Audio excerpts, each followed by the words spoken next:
Never tell anyone these 4 things. Stoicism. There is a kind of strength that never announces itself. It does not raise its voice, does not perform, does not beg to be noticed. It simply exists, quiet and unshaken, inside a person who has learned that silence is a weapon sharper than any sword. The old Stoics knew this truth intimately. Marcus Aurelius ruled an empire while writing private notes to himself in the dead of night, revealing almost nothing of his inner world to the senators who surrounded him.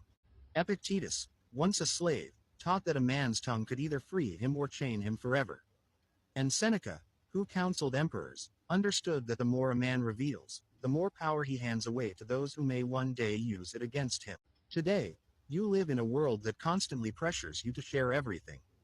Social media wants your location, your income, your relationships, your struggles, your triumphs, all packaged into little squares for strangers to judge. But the ancient philosophers would look at this modern habit with quiet horror.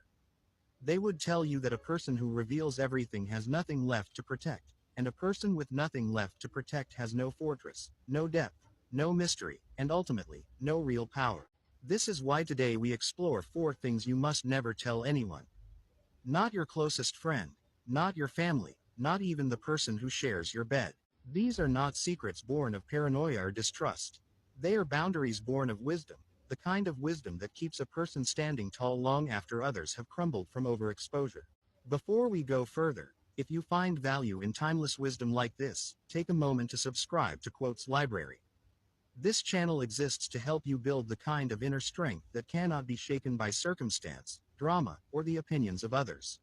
Subscribing costs nothing, but it helps this message reach more people who are quietly struggling in silence, hungry for exactly this kind of guidance.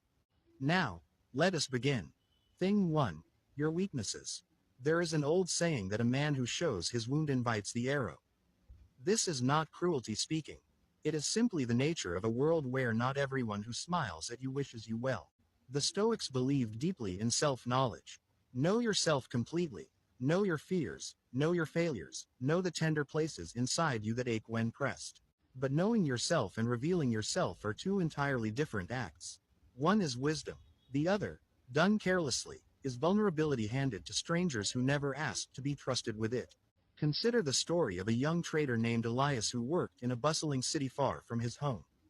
Elias was talented, sharp with numbers, and deeply insecure about one thing. He feared failure more than anything else in the world. His father had failed in business twice, and Elias carried the silent terror that he would repeat the same fate.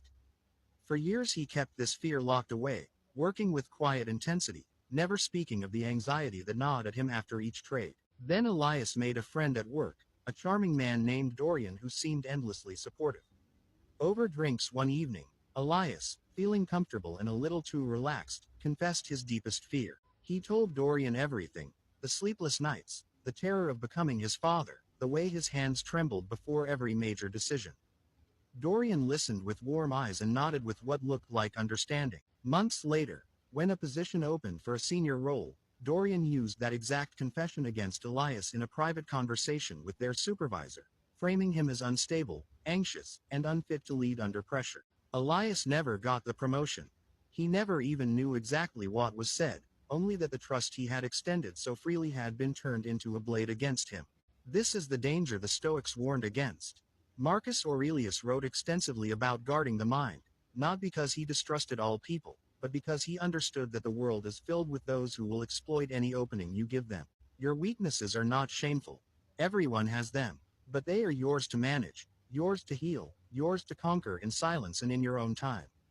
When you announce your weaknesses to the world, you are not being brave. You are simply handing ammunition to anyone who might one day wish to see you fall.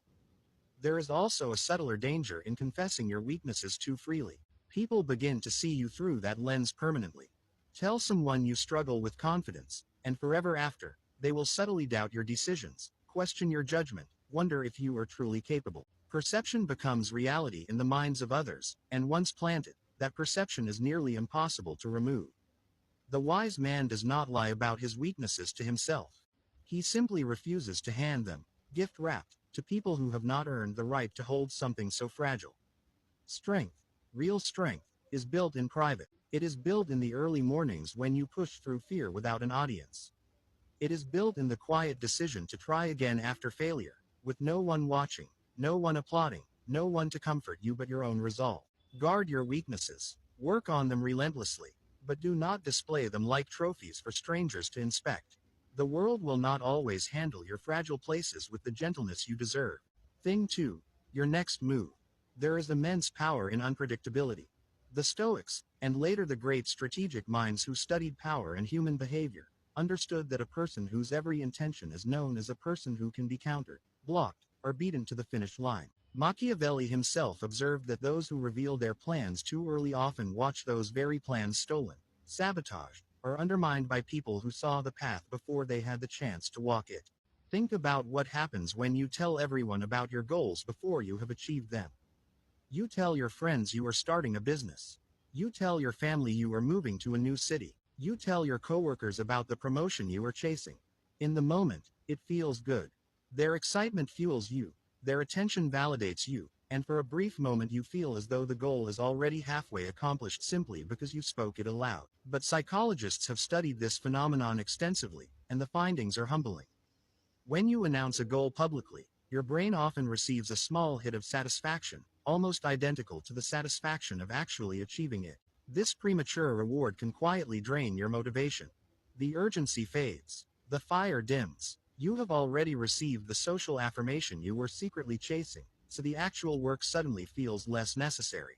There is a story of a woman named Ifoma, a skilled seamstress who dreamed of opening her own boutique. She spoke about this dream constantly, sharing every detail with cousins, neighbors, and old classmates. She described the location she wanted, the fabrics she planned to import, the name she had already chosen for the shop. Everyone praised her ambition. Everyone told her how proud they were. For months, Ifoma felt like a business owner already, basking in admiration she had not yet earned. Then one day, a distant cousin, inspired by Ifoma's detailed plans, opened a nearly identical boutique 2 streets away, using contacts Ifoma had unknowingly mentioned during those long conversations. Ifoma was devastated, not just by the competition, but by the sudden realization that her open heart had cost her the very dream she had guarded so carelessly with words instead of action. This is precisely why the wise move in silence.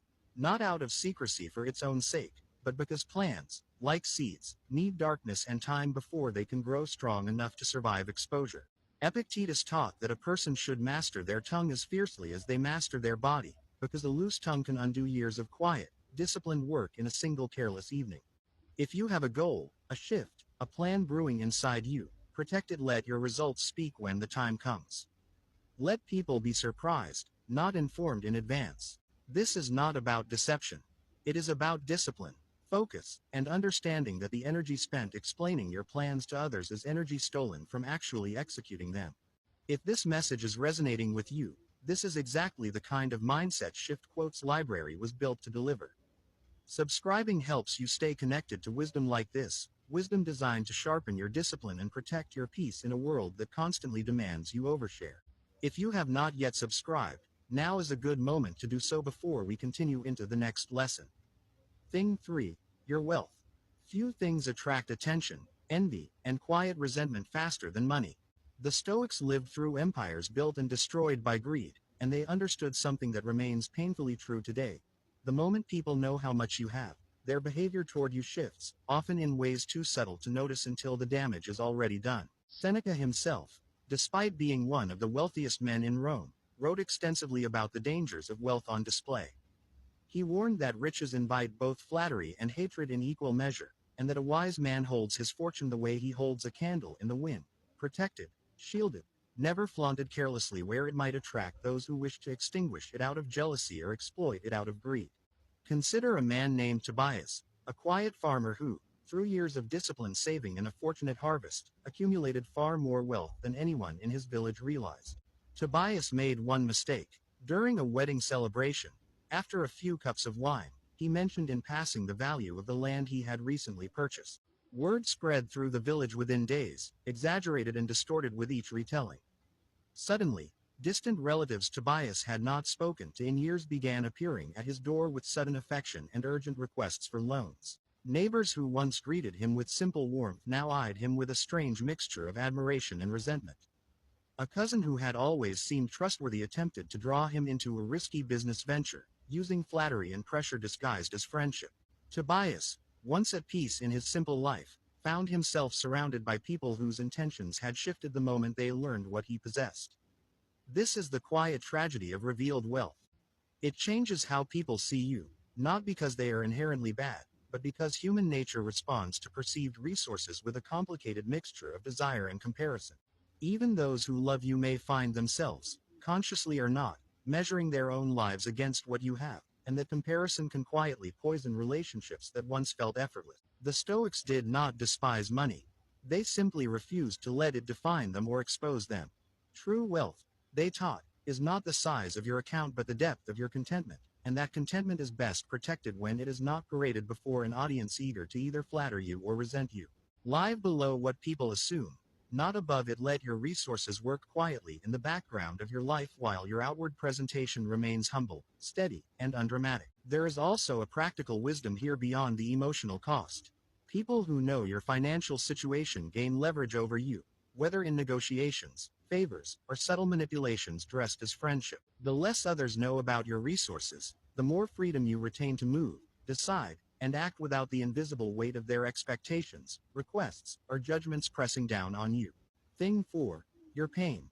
This final truth is perhaps the hardest to accept, because it goes against everything modern culture tells you about healing. We are told to share our pain, to speak our trauma aloud, to seek validation and comfort from everyone around us.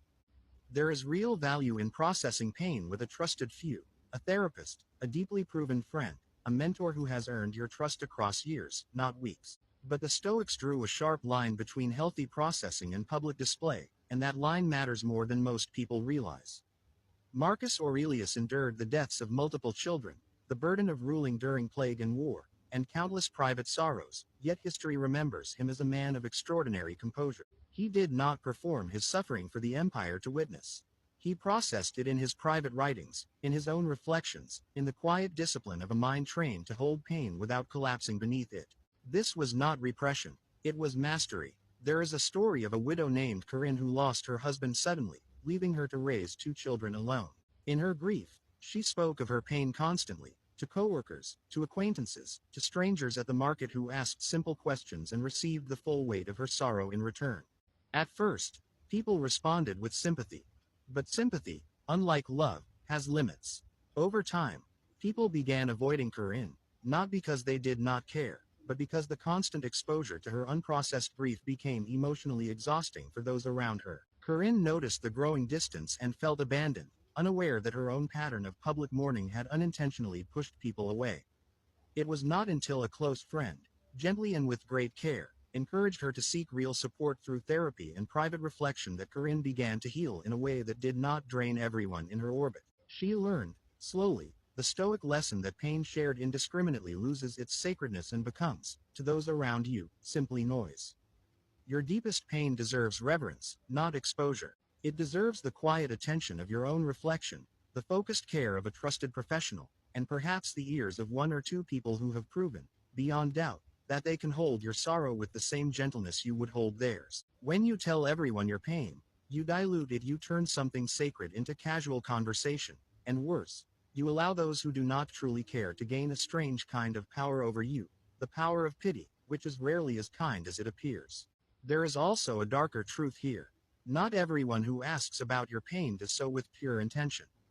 Some collect your sorrows the way others collect gossip, using your vulnerability as social currency, retelling your story in rooms you will never enter, shaping how others perceive you without your permission. Guard your pain the way you would guard your gold. Let it transform you in private, and let the world witness only the strength that emerges on the other side. The deeper lesson, what connects all 4 of these truths is a single Stoic principle, that your inner world is the one territory you fully control, and control, once surrendered, is rarely returned in full. This is not a call to isolation or coldness. It is a call to discernment. Choose carefully who earns access to your weaknesses, your ambitions, your resources, and your pain. Let most people know only what you choose to reveal, curated not out of dishonesty, but out of wisdom earned through the painful lessons of those who gave too freely and lost more than they ever expected. The ancient philosophers were not teaching secrecy for its own sake. They were teaching sovereignty, the quiet, unshakable ownership of your own life, unswayed by the opinions, judgments, or manipulations of those who have not earned the privilege of your full trust. In a world that constantly demands your exposure, choosing privacy is not weakness. It is one of the last true forms of power available to an ordinary person. Before we close, if this video has given you even a moment of clarity, subscribe to Quotes Library. This channel is built for people who are quietly rebuilding their strength, their discipline, and their peace, one lesson at a time. Every subscriber helps this message travel further, reaching someone who may desperately need to hear exactly this today. It costs nothing, but it means everything to the growth of this channel and the reach of this message. Final reflection. Walk through the rest of your life with this wisdom held close. Not as paranoia, but as discipline. Not as distrust, but as discernment. Protect your weaknesses until you have transformed them into strength. Protect your plans until your results announce them for you. Protect your wealth until quiet stability becomes your permanent foundation. Protect your pain until it has fully become wisdom instead of an open wound. The world does not need to know everything about you to respect you. In fact, the less it knows, the more it wonders, and the more it wonders, the more power you quietly retain. Let your actions speak. Let your results echo. Let your silence become the very thing that separates you from those who scatter their entire inner world across every conversation, every platform, every passing acquaintance who never truly earned the privilege of knowing you fully. If you found value in this message, share it with someone who needs to hear it, and subscribe to Quotes Library for more wisdom like this. Thank you for watching, and until next time, keep becoming.